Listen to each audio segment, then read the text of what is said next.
ایک گاؤں تھا جو صحرائے خشک کے کنارے بسا ہوا تھا۔ وہاں ایک آدمی رہتا تھا جس نے اپنی زندگی میں بہت بڑے گناہ کیے تھے۔ اتنے کہانیاں مشہور تھیں کہ اس نے 99 انسانوں کی جانیں لے لی تھیں۔ لوگ اسے دیکھ کر خوف محسوس کرتے، بچے اس سے دور بھاگتے، اور بڑوں کی آنکھوں میں خوف و حیرت ایک ساتھ نظر آتا۔ وہ خود بھی کبھی خوش نہیں رہتا تھا۔ رات کے اندھیروں میں وہ اکثر بیٹھ کر سوچتا، کیا میرے لیے بھی کوئی راستہ ہے؟ کیا اللہ مجھے کبھی معاف کرے گا؟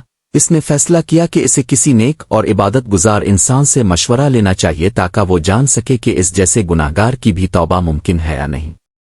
وہ ایک پڑوسی گاؤں گیا جہاں ایک بزرگ عالم رہتا تھا۔ وہ آدمی جسے لوگ راہب کہتے تھے عبادت میں مشغول تھا۔ قاتل نے دروازہ کھٹکھٹایا اور دل میں خوف و امید لیے کہا، مجھے معافی چاہیے، مجھے بتائیں کیا اللہ مجھے بھی قبول کرے گا؟ راہب نے حیرت سے اس کی طرف دیکھا اور پوچھا، کتنے گناہ کیے؟ قاتل نے جواب دیا، میں نے 99 آدمی مار دیے ہیں۔ راہب نے چیخ کر کہا، 99؟ تمہارے لیے تو توبہ کا دروازہ بند ہے، تمہیں کوئی معاف نہیں کر سکتا۔ یہ سن کر قاتل کا دل ٹوٹ گیا، مگر اس کے اندر ایک اور طوفان اٹھا، غصے اور نفرت نے اسے قابو کر لیا اور وہ راہب کو بھی مار ڈالا۔ یوں وہ 99 نہیں بلکہ 100 جانوں کا قاتل بن گیا۔ اس کے بعد وہ بے مقصد اور پشیمان چلا رہا، یہاں تک کہ اسے ایک اور گاؤں ملا جہاں ایک بوڑھا عالم رہتا تھا جس کی زبان حکمت سے بھری اور دل رحم سے۔ قاتل نے اس عالم سے پوچھا، کیا میرے لیے بھی توبہ کا راستہ ہے؟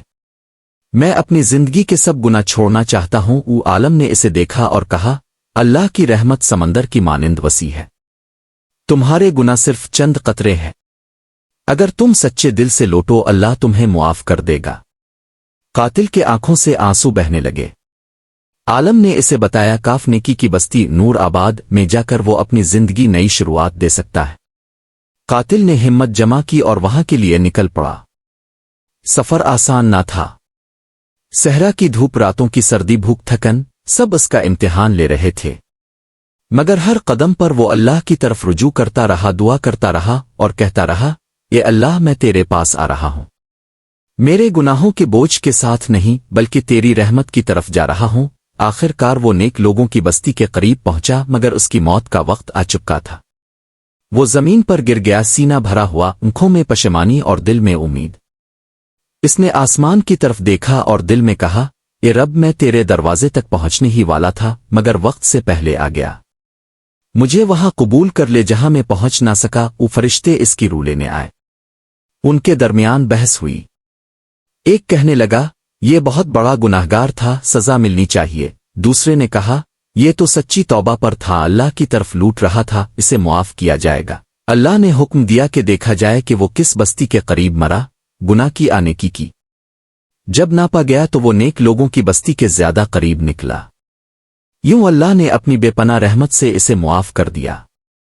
نور آباد کے لوگ اس واقعے سے واقف ہوئے اور دل میں اللہ کا شکر ادا کیا۔ وہ کہتے، اگر اللہ کسی قاتل کو معاف کر سکتا ہے تو ہم کون ہوتے ہیں کسی کو جج کرنے والے؟ توبہ ہر کسی کے لیے ہے جب تک انسان سانس لے رہا ہو۔ اللہ صرف نیت دیکھتا ہے، منزل نہیں، بلکہ سچی نیت کی اہمیت ہے۔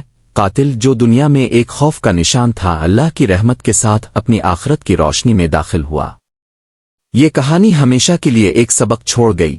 کوئی بھی انسان چاہے کتنا ہی گناہگار کیوں نہ ہو، اگر وہ سچے دل سے اللہ کی طرف لوٹے تو اللہ کے لیے معافی کے دروازے ہمیشہ کھلے ہیں۔